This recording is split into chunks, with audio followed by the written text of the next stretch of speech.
ஹரே சங்கரா, ஜெய் ஜெயசங்கரா. எல்லோரும் good morning, காலை வணக்கம்.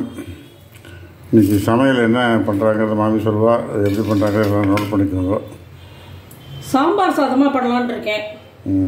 அதுக்காக எண்ணெய் வச்சுருக்கேன். இந்த கடுகு போடுறதுக்கு கொஞ்சமாக வெந்தயம், கொஞ்சம் பெருங்காயம்,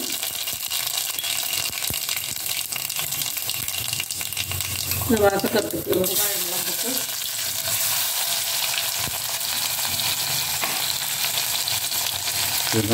காயெல்லாம் போட்டு பண்ணுங்க. ஆமாம், எல்லா காயும் வெங்காயம் போட்டு இந்த அடுத்து எல்லா காயும் நறுக்கி வச்சுருக்கேன்.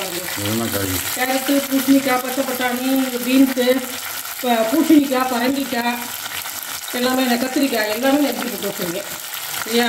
உருளைக்கிழங்கு எல்லாமே உருளைக்கிழங்கு நறுக்கி வச்சுருக்கேன். எல்லாத்தையும் போட்டு ஒரு சாம்பார் சாதமாக கிளறி வைக்க போகிறேன். அதுக்கு மசாலா இங்கே அரைச்சி வச்சுருக்கேன். கொத்தமல்லி வரை, கடலைப்பருப்பு, மிளகா வத்தல், தேங்காய் எல்லாத்தையும் போட்டு இதை அரைச்சி வச்சுருக்கேன்.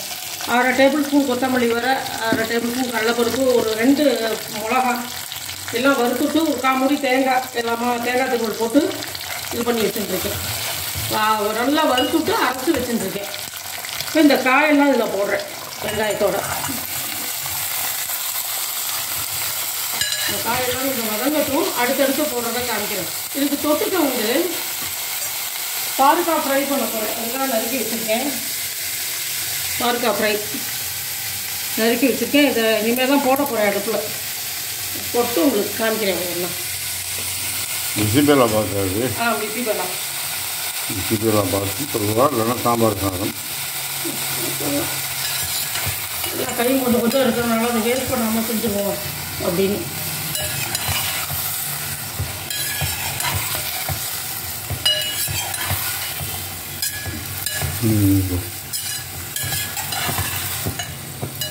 கொஞ்சம் வதங்கிக்கிட்டோம், பாக்கி காயெல்லாம் போடுறேன் நான். இப்போ தான் கருவேப்பிலை போட்டேன். இதில் போட்டு இது உருளைக்கிழங்கையும் போட்டுறேன். எல்லாமே சேர்ந்து வதங்கட்டும். இதுக்கு தேவையான அளவு புளி எவ்வளோண்டு கரைச்சி வச்சுட்டுருக்கேன் பாருங்க. புளித்தலாம் கொஞ்சமாக, ஒரு சின்ன நெல்லிக்காய் அளவு புளி எடுத்து அதை கரைச்சி வச்சுட்டுருக்கேன். அவ்வளோதான். அதுக்கு தேவையான பருப்பு வேக வச்சு இதை கடைஞ்சி வச்சுட்டுருக்கேன். பருப்பு இந்த சாம்பார் சாதத்துக்கு போட வேண்டியது. இப்போ மஞ்சத்தூள் இன்னும் கொஞ்சம் நேரம் வச்சு மஞ்சத்தூளும் உப்பும் போடுவேன் இனிமேல் தான். கொஞ்சம் இந்த காயெல்லாம் வதங்கிக்கட்டும், அதுக்குள்ள இந்த கறிக்கு இது பண்ணிடலாம். கடுகு போடுறேன்.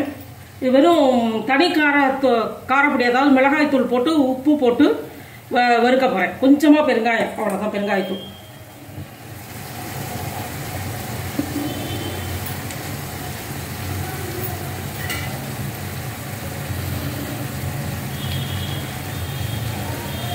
பாகற்காய் ஃப்ரை. பாகற்காய் ஃப்ரை வேறு எதாவது பண்ணலான்னு நினச்சேன். சரி, பாகற்காய் இருக்குது, அதை பண்ணிவிடுவோம் அப்படின்ட்டு பாகற்காயை பண்ணிட்டேன். காம்பினேஷனாக பண்ணுறதா இருந்தால் உருளைக்கிழங்கை வேக வச்சு காரக்கறி பண்ணலாம். ஆமாம், இல்லைன்னா வடை மாதிரி கூட பொரிக்கலாம். அது கூட நல்லாயிருக்கும். அதுக்கு என்ன போடுறோம்? இது உளுத்தம் பருப்பு வறுபடட்டும்.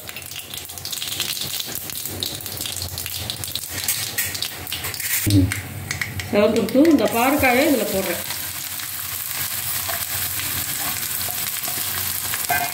அடுத்தது கொஞ்சம் வதங்கட்டும். வதங்கினப்புறம் ஒரு 5 நிமிஷம் கழிச்சு எல்லாமே போட்டுடலாம். உப்பு, உரப்பு எல்லாமே போட்டோம்னா சேர்ந்து வதங்கிடும்.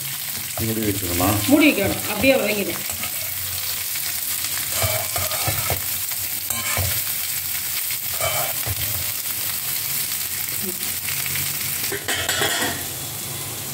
இந்த காயெல்லாம் நல்லா வதங்கிருக்கு. வதங்கி கொஞ்சம் பாதி வெந்திருக்கு. பாதி வேகும்போது இப்போ தான் உப்பு போட்டேன். உப்பு போட்டு கொஞ்சமாக மஞ்சள் தூள் போட்டேன்.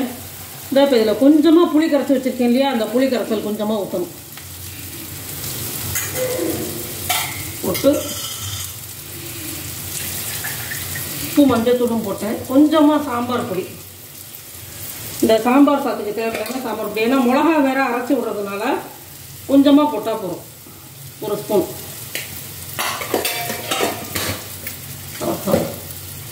இந்த புளி வாட போகிற வரைக்கும், இந்த சாம்பார் பொடி வாசனை போகிற வரைக்கும் கொஞ்சம் நேரம் இது கொஞ்சம் கொதிச்சுன்னா இதோட சேர்ந்து இந்த காய் நல்லா வெந்துக்கும். அதுக்கப்புறம் பருப்பு போட்டு இந்த மிளகா அரைச்சி தேங்காய் அரைச்சி வச்ச விழுத போடணும். அவ்வளோதான். பாருக்காய் வதங்கிட்டு இருக்கு நல்லா. கொஞ்சம் பதங்கணும்.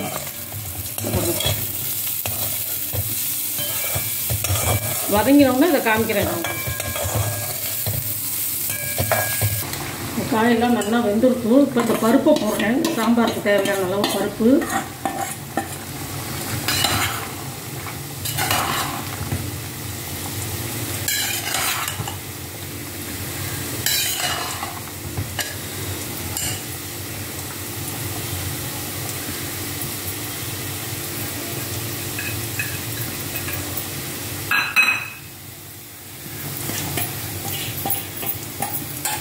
குத்துக்கடலை போடுவாங்க. இதுக்கெல்லாம் வேண்டாம், பட்டாணி போட்டு வச்சு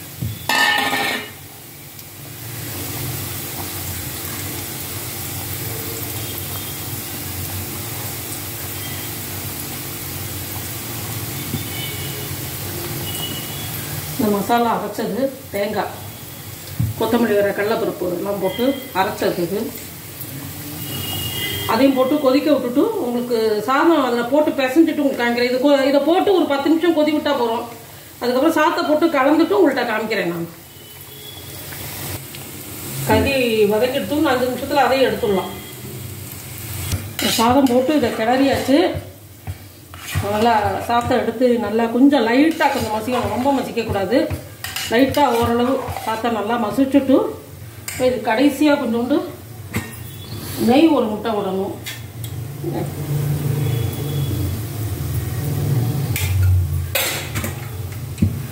கொத்தமல்லி தழை கொஞ்சமாக,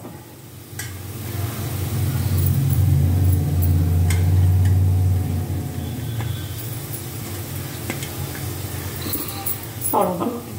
ரெடி ஆகிடுச்சா? ஆமாம். இன்னைக்கு சாம்பார் சாதம், பாருக்காய் ஃப்ரை. சாம்பார் சாதம் ரெடி ஆகிடுச்சு. ஆமாம். இங்கே பார்த்தீங்கன்னா பாருக்காய் ஃப்ரையும் ரெடி ஆகிடுச்சு. பாருக்காய் ஃப்ரை. ஒரு தயிர் சாதத்துக்கு மோர் மிளகா, 2 எலுமிச்சங்காய் ஊறுகாய், மாகாளி இதெல்லாம் இருக்குது. இதுதான் வேணும்னா தொட்டு போனாங்க. ஸோ இன்றைக்கி வந்து சமையல் தான் இன்றைக்கி பண்ணியிருக்கேன். பாருக்காய் ஃப்ரை பார்த்தல பார்க்கவே நல்லா இருக்குது. ஸோ இதான் நல்லா செஞ்சு பாருங்கோ. செஞ்சு பார்த்துட்டு டவுட் வந்து மாமிட்ட கேளுங்க, கமெண்ட்ஸில் கேளுங்க. லைக் பண்ணுங்கள், ஷேர் பண்ணுங்கள், சப்ஸ்கிரைப் பண்ணுங்கள் விடாமல். Thank you very much. பாய்.